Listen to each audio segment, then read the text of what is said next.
SSC 27-28 ব্যাচের শিক্ষার্থীরা উচ্চতর গণিত থেকে তোমাকে আমি টপ লেভেলের 10টা এমসিকিউ দিব এবং স্থানাঙ্ক জ্যামিতির এই 10টা এমসিকিউ যদি তুমি পড়তে পারো তোমার বোর্ড পরীক্ষা প্রিটেস্ট পরীক্ষা যারা এটার পিডিএফ পেতে চাও অবশ্যই প্রথম কমেন্টটা চেক দিও এবং আমাদের হোয়াটসঅ্যাপ গ্রুপে যুক্ত হতে চাইলে অবশ্যই কমেন্টে ইয়েস লিখিও।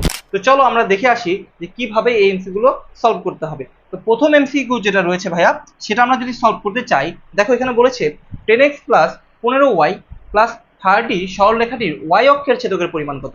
তো এই জিনিসগুলোর জন্য শর্টকাট খুব গুরুত্বপূর্ণ, কারণ একটা এমসিকিউ করতে হলে তোমাকে শর্টকাট জানতে হবে, কারণ খুব তাড়াতাড়ি করতে হবে। তো এই জন্য কি করতে হবে ভাইয়া, যখন তোমাকে বলবে ছেদকের পরিমাণ, তখন তোমার যদি তোমার কাছে একটা সমীকরণ থাকে, সাপোজ x প্লাস ওয়াই সমান 10 আছে, এটা সমীকরণ আছে, তো তোমাকে যখন ছেদাকৃতির কথা বের করতে বলবে, y অক্ষের কথা বলবে, x অক্ষের কথা বলবে, তখন তুমি এই যে ডান পাশটায় 1 বানাবে। কত বানাবে? 1 বানাবে। তো আমরা কি করব, যদি উভয় পক্ষকে আমরা 10 দ্বারা ভাগ দেই, এই পাশে 10 দ্বারা ভাগ দেই, এই পাশে 10 দ্বারা ভাগ দেই, এই পাশেও আমি যদি 10 দ্বারা ভাগ দেই, তাহলে আমার কত হবে? x/10 y/10, তারপর হচ্ছে এটা হচ্ছে 1। তাহলে দেখো তো এই যে x এর নিচে যেটা আসছে সেটা হচ্ছে x অক্ষের ছেদের পরিমাণ, y এর নিচে যেটা আসছে সেটা হচ্ছে y অক্ষের ছেদের পরিমাণ। তাহলে আমরা যদি বলে x অক্ষে কতটুকু পরিমাণ ছেদ করছে সেটা হচ্ছে 10 একক, আর y অক্ষে কতটুকু ছেদ করেছে সেটাও 10 একক। আশা করি বুঝতে পেরেছো। তো এটার জন্য কি হবে, এটার জন্য আমরা যেটা করব, এই পাশে 30 আছে, তাহলে উভয় পক্ষকে 30 দিয়ে ভাগ দিয়ে দাও। যদি আমরা 30 দিয়ে ভাগ দিই তাহলে কি হবে? 10x plus 15y is equal 30। এই পাশে যদি আমি 30 দিয়ে ভাগ দিই তাহলে হবে কত? 1 হবে। এখানে আমি 30 দিয়ে ভাগ দিব, এখানে আমি 30 দিয়ে ভাগ দিব, তো অন চলে আসতে ফাইন। এখন এই কাটাকাটি করো, তাহলে x এর নিচে পড়ে থাকে 3, এর নিচে পড়ে থাকে 2, তাহলে y/2। তুমি বলো তো আর কিছু করতে হবে না, y এর নিচে 2 আছে, তাহলে y অক্ষে ছেদকের পরিমাণ কত? 2। যদি বলতে x অক্ষে তাহলে 3। আশা করি ক্লিয়ার, কনসেপ্ট ক্লিয়ার। চলো পরেরটা করে আসি। আচ্ছা, এই এমসিকিউটা তোমার জন্য খুবই গুরুত্বপূর্ণ। ভালো করে এমসিকিউটার দিকে তাকাও এবং তাকায় তুমি একটু চিন্তা করো যে আসলে এমসিকিউটা কি করতে হবে। তো চিন্তা করা আশা করি শেষ হয়ে গেছে। এখন আমরা এমসিকিউটা সলভ করব। এমসিকিউটা কিভাবে সলভ করতে হবে তুমি চিন্তা করো। তো মূল বিন্দু কল্পনা আসলে তুমি 0,0 বিন্দু ধরবা। 0,0 বিন্দু আছে তোমার কাছে, এটা থেকে -7,7 এবং এরপর r,7, তাহলে একবার মূল বিন্দু থেকে তোমার কল্পনা করতে হবে -7,7। এইভাবে চিন্তা করবা, অঙ্কটা করতে বেশি সময় লাগবে না। আরেকবার মূল বিন্দু থেকে তুমি চিন্তা করবে যে তোমার মূল বিন্দু আছে, এটা থেকে তোমার চিন্তা করতে হবে r,7। তো এই হচ্ছে ঘটনা। এখন তুমি যে কাজটা করবা, এই যে এটা থেকে এটা দূরত্ব বের করবা, এটা থেকে এটা দূরত্ব বের করবা। তো দূরত্ব বের করতে হলে যদি কখনো মূল বিন্দু থেকে দূরত্ব বের করতে বলে, তখন তুমি যেটা করবে, এখানে যেটা আছে সেটাকে স্কোয়ার করবা, এরপর এখানে যেটা আছে সেটাকে স্কোয়ার করবা, করে তারপর রুট করবা। আশা করি বুঝতে পারছো। তার মানে যদি মূল বিন্দু থেকে বলে এখানে যেটা আছে স্কোয়ার করে তারপর রুট। এরপর এটার ক্ষেত্রে কি হবে, এটা তো মূল বিন্দু, তাহলে এটা বাদ, তাহলে এটাকে স্কোয়ার করো, এটাকেও কি করবা? স্কোয়ার করবা। দেখো শর্টকাট গুলো কেমন লাগে আশা করি কমেন্টে জানাবে। এরপর হচ্ছে রুট, শেষ। এখন সমদূরবর্তী এটার দূরত্ব কেমন হবে? সমান হবে। তাহলে এটা সমান কি লিখবা? এটা সমান এটা লিখবা। তাহলে হবে কি, এখান থেকে পাবো আমরা 7×7 = 49 প্লাস হচ্ছে 49, আর এখান থাকবে রুট, আর এখান থেকে পাবো r², এখানে পাবো 49, এখানে হচ্ছে রুট। উভয় পক্ষ থেকে রুট বাদ দাও, বাদ দিলে পড়ে থাকবে 98, আর এই পাশে প্লাস 49 আছে এবং এই পাশে নিয়ে আসলে -49 হবে, এখানে হবে r²। তুমি এই স্কোয়ার এখানে বিয়োগ করো 49, এই স্কোয়ারটাকে এই পাশে পাঠিয়ে দিলে আমাদের কত হবে? আমাদের এখান থেকে পাবো +-7, কারণ রুটের আগে বা উভয় পক্ষে বর্গ করলে এর আগে একটা প্লাস মাইনাস দিতে হয় যদি অপশনে থাকে, আর যদি না থাকে তাহলে অ্যান্সার 7। তাহলে r = কত হবে? 7। একমাত্র 7 অ্যান্সার আছে। আশা করি ক্লিয়ার। তো এটা শেষ, ডান।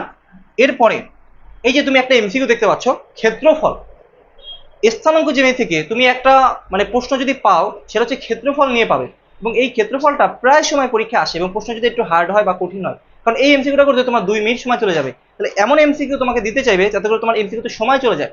সেই সময় বাঁচানোর জন্য তোমার যে কাজটা করতে হবে ভাইয়া, এই এমসিকিউ শর্টকাট টেকনিকটা তোমার জেনে নিতে হবে। তো যখন এই 3টা বিন্দু দিবে, দেখো এখানে একটা বিন্দু, এখানে একটা বিন্দু, এখানে একটা বিন্দু, 3টে বিন্দু দিয়েছে না?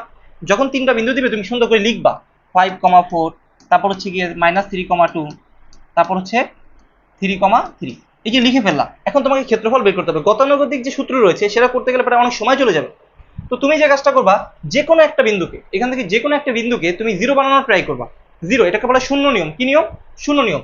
তো এই শূন্য নিয়ম তুমি যদি পারতে চাও, শূন্য নিয়ম ক্ষেত্রফল বের করার জন্য শূন্য নিয়ম তোমাকে জানতে হবে।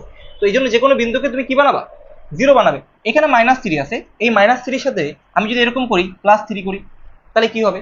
তোমার হচ্ছে 0 হয়ে যাবে না? -3 সাথে যদি +3 দেই তাহলে 0 হয়ে যাবে। এরপর 2 এর সাথে যদি -2 দেই তাহলে এই বিন্দুটা কি হয়ে যাবে? 0 হয়ে যাবে। আমি বুঝলাম +3 দিলে এটা 0 হয়, আর এটা হচ্ছে গিয়ে -2 দিলে এটা 0 হয়। তার মানে এই বিন্দুটাকে আমি কি বানাই ফেলছি, 0 বানাই ফেলছি। কিভাবে বানাইছি, +3 আর -2 করে। তো তুমি যদি প্রথমটার সাথে +3 করো তাহলে এখানেও +3 করতে হবে, তাহলে হবে 8। যদি তুমি এটার সাথে এখানে -2 করো তাহলে এর সাথে -2 করবা, তাহলে কত হবে, এখানে হবে 2। আশা করি বুঝতে পারছো। এরপর এখানে যদি 3 থাকে তাহলে এখানে কি যোগ করছিলা, 3 যোগ করছিলা, তাহলে এখানে 3 যোগ করলে কত হবে, 6। এখানে -2 বিয়োগ করছিলা, এখানে কি হবে, তোমার 1 হবে। তো দেখো এই জায়গাটায় আমি 6,1 পেয়েছি, এখানে 8,2 পেয়েছি, দুইটা বিন্দু পেয়েছি। আর এটা তো 0 হয়ে গেছে, ওটা বাদ, এইটা বাদ, যেটাকে 0 করেছি ওটা বাদ হয়ে যাবে। তুমি চাইলে এটাকেও 0 করতে পারতা, তুমি চাইলে এটাকেও 0 করতে পারতা, তাহলে এটা বাদ হয়ে যাবে। এখন তুমি যে কাজটা করবা, তুমি যেটা পেয়েছো সেটাকে লিখবা 8,2 লিখছো, এটা পেয়েছো 6,1 লিখছো, এরপর মডুলাস দিবা, এরপর হাফ করবা। দেখো ডান। এখন জাস্ট এটার সাথে এটা গুণ করো, 8 অক্ষে 8, এটার সাথে এটা গুণ করো 12, মাঝখানে হবে মাইনাস। কারণ এটা কি, এই যে এটা গুণ করে এবং এটা গুণ করে বিয়োগ করবা, তাহলে এই যে পেলাম আমরা। এখন এখানে কি হবে, এটা মডুলাস দিবা, এখান থেকে বিয়োগ করলে হয় -4। -4 যেহেতু মডুলাস আছে তাহলে +4 হয়ে যাবে, তাহলে হবে কি হাফ, এখানে হচ্ছে 4, এটা হচ্ছে 2, 2 হবে 2 একক। অপশনে দেখতে পাচ্ছ নাই, এই অপশনগুলো ভুল আছে, অপশনগুলো ভুল আছে, টাইপার মিস্টেক করেছে। এখানে হবে 2 একক, 2 একক, অ্যান্সার হবে 2 একক। আশা করি বুঝতে পেরেছো। পারবা না, তো যেহেতু বলছে ক্ষেত্রফল তাহলে 2 বর্গ একক, ক্ষেত্রফল বলছে 2 বর্গ একক। ক্লিয়ার, আশা করি বুঝতে পারছো। তো তুমি একটু ভিডিওটা পজ করে তুমি আবার চিন্তা করবা যে ভাইয়া কি করলো। ওকে, তো এরপর দেখো 2x + 3y = 6 সরল রেখাটি দ্বারা, এই সরল রেখা রয়েছে আমার কাছে একটা, এবং বলেছে x অক্ষের ছেদবিন্দু 3,0, y অক্ষের ছেদবিন্দু, ছেদবিন্দু না, একটু আগে একটা এমসিকিউ করে আসছি আমরা, ছেদবিন্দু সংক্রান্ত। তো যখন তোমাকে বলবে তুমি সমীকরণটা উঠাবে, 2x + 3y = কত, 6। এখন এই পাশে 6 আছে, এই পাশে 1 করবে, তাহলে 6 দ্বারা ভাগ করো, ভাগ করলে কত হবে, 1 হবে না, 6 দ্বারা ভাগ করলে কত হবে, 1 হবে। একটু ওয়েট, 6 দ্বারা ভাগ করলে কত হবে, 1 হবে। তাহলে এই পাশে 6 দ্বারা ভাগ করো, 3y/6। তো ভাগ করলে কাটাকাটি করলে কত হয়, নিচে হয় 3, এখানে কাটাকাটি করলে হয় কত, 2, তাহলে কত হবে 1। তাহলে দেখো তো x অক্ষে কত পাইছি, 3, x অক্ষে কত পাইছি 3। তুমি চিন্তা করো, এইটার অক্ষটা একটু অঙ্কন করি, এটা এবং এটা হচ্ছে x অক্ষ, এটা হচ্ছে y অক্ষ। এই x অক্ষে কত পাইছি 3, তাহলে এখান থেকে এতটুকু কত, 3। তাহলে x অক্ষে কার মান 0 হয়, y এর মান, তাহলে এটা হচ্ছে 3,0। আর y অক্ষে কত মান পাইছি, y এর মান পাইছি 2, তাহলে এটা হবে y এর মান 2, x এর মান 0। তার মানে x অক্ষে 3, y অক্ষে 2 পেয়েছি। তাহলে দেখো তো x অক্ষে 3 পেয়েছি, আর বাকিটা কি হবে, 0। y অক্ষে কত পাইছি, 2 পাইছি, এজন্য y এর জায়গায় 2, আর বাকিটা কি, 0। ক্লিয়ার, শেষ, ডান। অক্ষদ্বয়ের সমন্বয়ে গঠিত ত্রিভুজের ক্ষেত্রফল বলো তো। এইখান থেকে x অক্ষে তো আমরা 3 পেয়েছিলাম, এতটুকু যদি 3 হয় তাহলে এতটুকু কি 2, তাহলে 3 দুগুণে কত, 6। এটা ত্রিভুজ, ভূমি গুণ উচ্চতা, তাহলে হাফ ইন্টু ভূমি গুণ উচ্চতা। ভূমি কত, 3, উচ্চতা কত, 2, তাহলে গুণ করলে ভাগ করলে আমাদের কত হবে, 3 বর্গ একক হবে, 3 বর্গ একক। দেখো তো এইটা, এটা রাইট, তিনটাই রাইট। ক্লিয়ার। এখন দেখো এরপরে এই যে এটা চিন্তা করো তো, এটা সিম্পল ওইতে করা যায়। যদি কখনো বলে কোনো একটা বিন্দু থেকে x অক্ষের দূরত্ব, তাহলে সেটা হবে x অক্ষের দূরত্ব, বললে x অক্ষের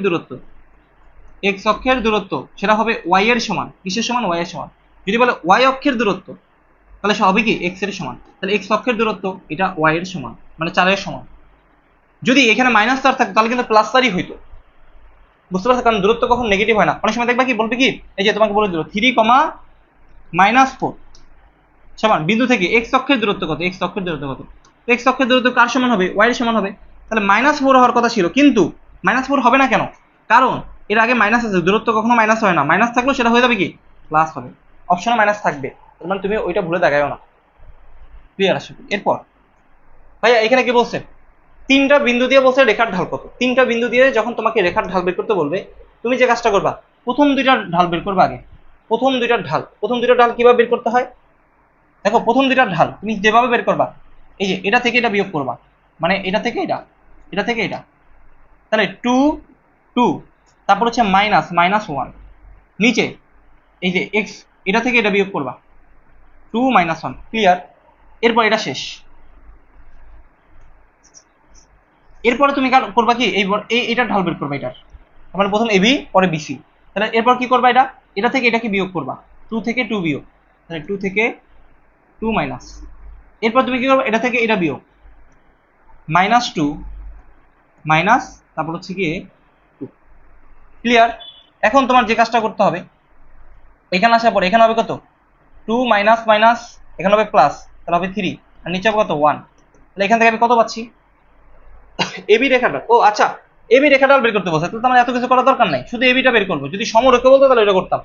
হ্যাঁ আচ্ছা, তো এবি রেখা ঢাল বের করতে বলছে, তাহলে আমার জাস্ট এতটুকু করলেই হয়ে যাবে। এই এবি নিয়ে কাজ করছি, তাহলে এটা ঢাল কত হবে, এটা ঢালটা কত হবে দেখো, উপরে হবে গিয়ে 3 আর নিচে হবে 1, তাহলে হবে 3 3 3 অ্যান্সার 3। বুঝতে পারছো, সমরেখা বললে দুটাকে সমান ধরতাম। আশা করি ক্লিয়ার। এরপর দেখো x minus 3y is equal 15, 3x plus y 3, রেখাদ্বয়ের ঢাল দ্বয়ের গুণফল কত। যখন দুইটা সমীকরণ থাকবে, সমীকরণ থেকে কিভাবে ঢাল বের করতে হয় সেটা আমরা দেখাবো। দেখো এখানে একটা সমীকরণ আছে, এখানে একটা সমীকরণ আছে। ঢাল বের করার নিয়ম, ঢাল যদি সমীকরণ থাকে তখন মাইনাস এক্স এর সহগ বাই ওয়াই এর সহগ। বুঝতে পারছো, তাহলে এই এক্স এর সহগ কত আছে, কিছু নাই মানে 1 মাইনাস 1, আর ওয়াই এর সহগ কত আছে মাইনাস 3। তাহলে আমরা এই অংশটার ঢাল কত পেলাম, m1 কত পেলাম, m1 হচ্ছে গিয়ে 1/3। m2 কত হবে, m2 যদি আমরা বের করি বলো তো কি হবে, x এর সহগ মাইনাস x এর সহগ, এই x এর সহগটা কত আছে 3, তাহলে -3 হবে। আর y এর সহগ কত আছে 1, তাহলে 1 হবে। তাহলে এটা পেলাম কত, -3 পেলাম। তো একটা পেয়েছি 1/3, একটা পেয়েছি -3। রেখাদের ঢাল দেওয়ার গুণফল কত, এই দুটোকে গুণ করো, তাহলে 1/3 ইন্টু -3, এটা কাটা গেলে পড়ে থাকে -1। ক্লিয়ার। এরপর এটা 2, -1, a প্লাস 1, a মাইনাস 3 এবং a প্লাস 2, a বিন্দু তিনটা সমরেখা হলে a এর মান কত। বুঝতে পারছো, এর মান কত বলছো।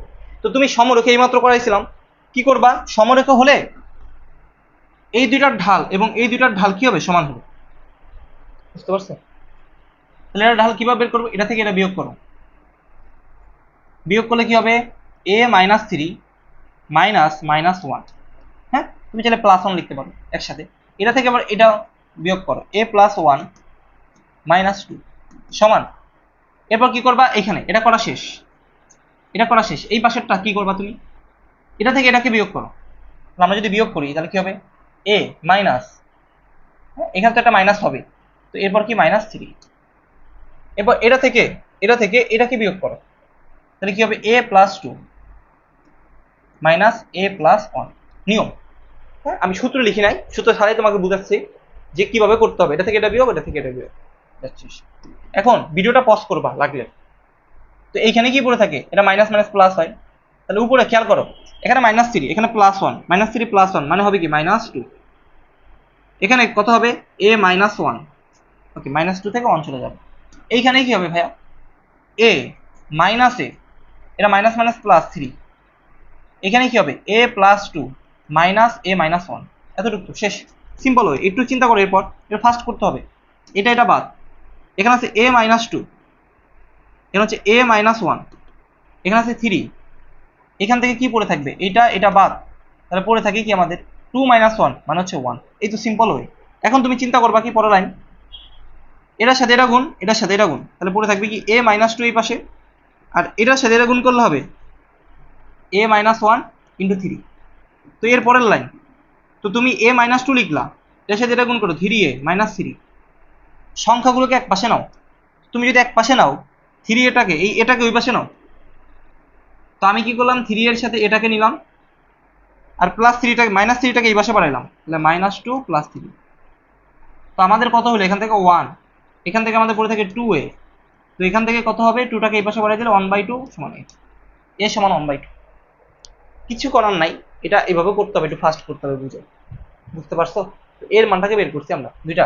যদি বলে সমরেখ, তো এটা ঢাল বের করবা, এটা ঢাল বের করবা, ঢাল বের করা সমান দিয়ে ক্যালকুলেশন। ক্লিয়ার। এরপর দেখো কি বলেছে আমাদের, 5,4 দুইটা বিন্দু দিছে, দুইটা বিন্দু দিয়ে রেখার উপর লম্ব রেখা ঢাল বের করতে বলছে।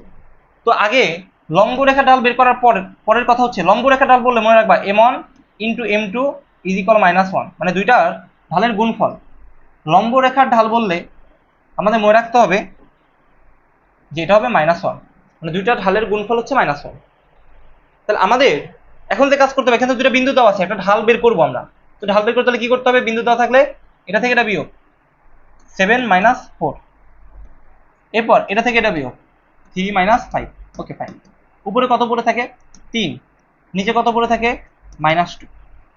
তো এ হচ্ছে -3/2, ঠিক আছে না আমাদের। ঠিক আছে 7 মাইনাস 4 7 মাইনাস 4 3/2 3/2 আমরা আবার একটু করে দেখি y2 মাইনাস y1 7 মাইনাস 4 এরপর 3 মাইনাস 5 সবই তো ঠিক আছে, কিন্তু ওরা 8 পেলো কোথায়? যাই হোক, আমাদের যেটা আসছে আমরা সেটা লিখলাম। লেখার পরে তুমি যে কাজটা করবা ভাইয়া, তো এই জায়গাটায় এসে 3 মাইনাস 2 পেয়েছি, এটা হচ্ছে আমার m1। এখন বলছে লম্ব রেখার ঢাল মানে m2 একটা বের করবো। দেখো এখান থেকে একটা ঢাল পাইছি, সেই ঢালটাকে এখানে বসাও। কেন বসাবো? লম্ব রেখা ঢাল বলছে, আর লম্ব রেখা ঢাল বলে শর্ত হচ্ছে এটা। আর যদি বলতো সমান্তরাল রেখার ঢাল, তাহলে m1 ইজিক্যাল m2 হইতো, মানে m1 বা m2 তাই। বিষয়টা বুঝতে পারছো? এই জায়গাটায় এসে আমার এই ঢালটা পেয়েছি, ধরো এটা পেয়েছি 3 মাইনাস 2 ইন্টু m2 মাইনাস 1, তাই না? তো তোমাকে যদি কখনো বলে তো এটাকে যদি তুমি এই পাশে ওই পাশে ঘুরাইয়া নাও, তাহলে একটা অ্যান্সার পাবে। তো ঘুরাই নিলে কি হবে? এই মাইনাস বাদ, এটা হবে 2/3। তো তুমি যে কাজ করবা, তুমি যে ঢালটা পাবে, তোমাকে যদি বলো লম্ব রেখা ঢাল বের করতে, তুমি যে ঢালটা পাবা এটাকে তুমি উল্টাই দিবা, 2/3 করে দিবা। মাইনাস থাকলে প্লাস হবে, প্লাস থাকলে মাইনাস হবে, শেষ। তাহলে 2/3, 2/3 কোথাও আছে? 2/3 কোথাও নাই। এই যে এটা হবে কি 2/3, এটা হবে 2/3, বুঝছো? 2/3 হবে, 8 হবে না। 8 হচ্ছে অন্য শর্তে, বাট আমাদের অপশন অনুযায়ী এটা মিলতেছে, এটা হবে অ্যান্সার। ক্লিয়ার? অপশনে একটু মিস্টেক আছে, অপশনে 8 দেওয়া আছে। ক্লিয়ার? ক্লিয়ার। এরপর এটা এটা খুবই গুরুত্বপূর্ণ। দেখো রেখা তো আর ছেদবিন্দু বের করতে বলছে, দুটো রেখা দিছে, ছেদবিন্দু বের করতে বলছে, সমীকরণ। এখন ছেদবিন্দু মানে কি? ছেদবিন্দু মানে হচ্ছে এই দুটো সমীকরণ যোগ বিয়োগ করলে ছেদবিন্দু বের হয়ে যাবে, মানে এক্স এবং ওয়াই এর মান বের করবো। তো তোমার এখানে ওয়াই আছে, এই কি করবা তুমি? এক্স এবং ওয়াই কে এক পাশে রাখো। দেখো তো এই জায়গাটায় আসে মাইনাস এক্সটাকে এই পাশে নিয়ে আসো, তাহলে x plus y is equal কত? -1 পেয়েছি, 1 নম্বর সমীকরণ। এই জায়গাটায় এই ওয়াইটাকে ওই পাশে নাও, তাহলে 3x, ওয়াইটাকে ওই পাশে নিলে হবে কি? -y, 3x minus Y. ওয়াইটাকে ওই পাশে নিয়েছি, তাহলে 5টাকে এই পাশে আনো, তাহলে হবে কি? +5। বুঝতে পারছো? মানে সংখ্যা এক পাশে রাখছি, এক্স ওয়াই কে এক পাশে রাখছি। এখন যে কাজ করতে হবে, এটা বাদ, এক্স এর মান বের করবো, 3x যোগ করলে হয়ে যায় 3x আর x 4x, 5 মাইনাস 1, তাহলে কি হবে ভাইয়া? এখান থেকে আমরা পাচ্ছি 4। এখন দেখো তো এখানে পাচ্ছি আমরা 1 পাচ্ছি, কত পাচ্ছি? 1। কেন? এই 4 দ্বারা যদি ভাগ দেই আমাদের কত হবে? 1 হবে। তাহলে x এর মান পেলাম 1। এই x এর মানটাকে তুমি এখানে বসায় দাও। যদি x এর মানটাকে এখানে বসাই তাহলে এটা কত হবে? সুতরাং 1 প্লাস ওয়াই মাইনাস 1, এটাকে ওই পাশে নাও, -1 -1, তাহলে কত হবে? -2 হবে। বুঝতে পারছো? তাহলে y এর মান -2 আর x এর মান 1, 1 -2, 1 -2 কোথায় আছে? এই যে ক নাম্বার। কেমন লাগলো এমসিকিউ গুলো অবশ্যই জানাবে। যারা ধরতে পারো নাই তারা ওই ভিডিওটা আবার দেখবা, যেখান থেকে ধরতে পারো এটাকে স্লো মোশনে দেখবা, লাগলে আস্তে আস্তে দেখবা, তো পারবা তোমরা। নেক্সট ক্লাসটা এটার আরো কিছু এমসিকিউর উপরে হবে। সেই পর্যন্ত ভালো থাকো, সুস্থ থাকো, আর প্রথম কমেন্টটা কিন্তু চেক দিও।